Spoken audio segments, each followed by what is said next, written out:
How does your strategy provide relevant and compelling value to your customers and address pain points? So I'm going to tell you a bit of a story. Everybody knows the Philly Fanatic, right? So Dave Raymond, he had a company at the time, the fund department, that sold mascots. And he just saw it. He was like, you know what's going to happen? These mascots are really expensive. We have a recession that's coming and they're not going to buy. And so we pulled a leaf or a couple leaves out of Kevin's book.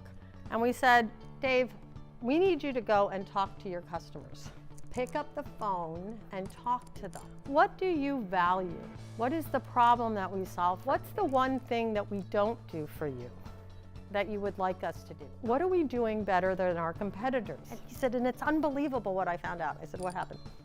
He said, what they really value about what we do is that we help them to be a better mascot. So they launched Mascot Boot Camp in order to learn how to be a better mascot. And so even though people weren't buying mascots during the recession, because that was too expensive, they could end up doing Mascot Boot Camp.